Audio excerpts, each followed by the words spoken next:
Hi, how's it going? My name's Nick, and this is the second episode of this little improvement series that I'm doing. And today I just wanted to talk about finding simplicity in your art and really streamlining your creative process to eliminate any unessentials. Recently, I've kind of been on a quest to simplify my art as much as possible. I'm a really detail oriented person, and sometimes it's really easy for me to get lost in creating small, tiny details in my work and losing sight of the bigger picture. And for that reason, I've kind of been trying to make my art more digestible to the reader by focusing on broad aspects. And I think this is something important for a lot of beginner artists because that's kind of what we tend to get caught up in for some people.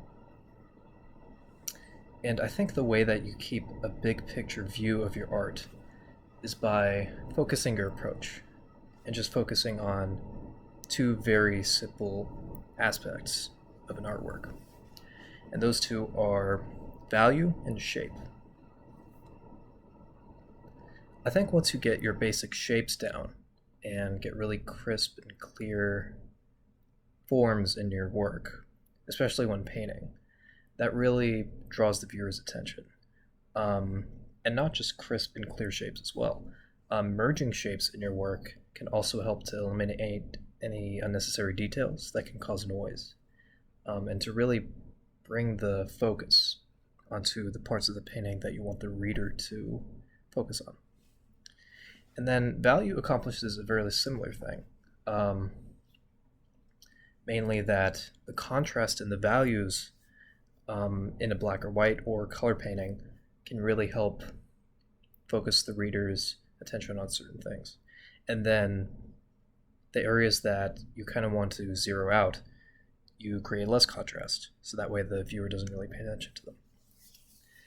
And the way that you use these two tools to simplify your painting is to pick a couple areas of the painting that you want to have really high contrast, really sharp shapes, and then the rest of the painting, you eliminate as many details as possible by reducing contrast and blending shapes together.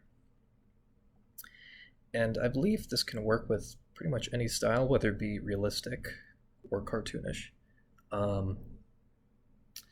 And it's something that I've been trying to achieve in my current painting.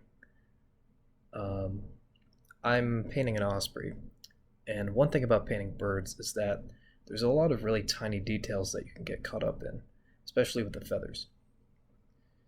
So one way that I've been trying to mitigate the amount of detail that I've been putting into the painting is by merging feather shapes into really big shapes where I don't want the reader to focus.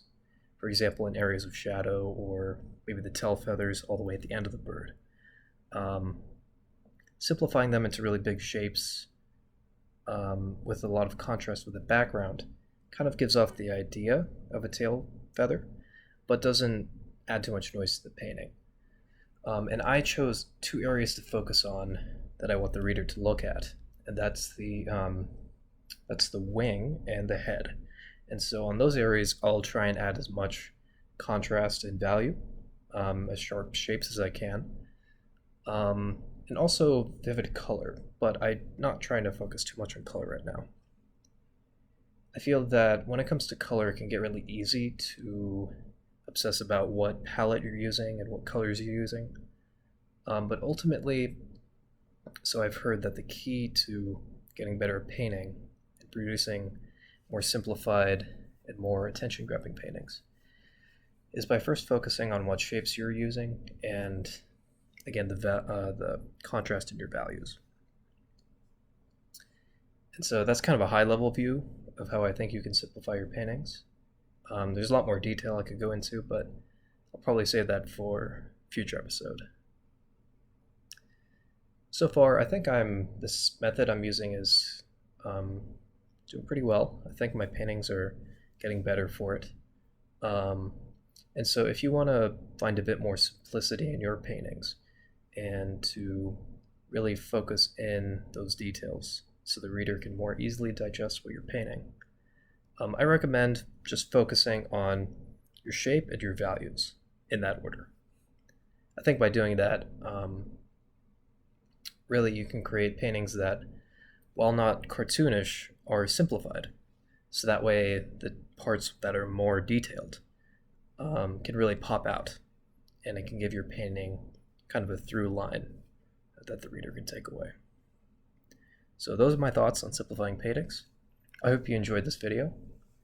If you have any comments or suggestions, feel free to leave them down in the comments. I'm always looking for ways to improve, so if you have any ideas, just leave them down there. And if you have any ideas, or you would like me to see me cover a specific topic in the future, let me know too. I'm always open to suggestions. I think that's about it for this episode. Thank you so much for listening. I really appreciate it. Have a great day.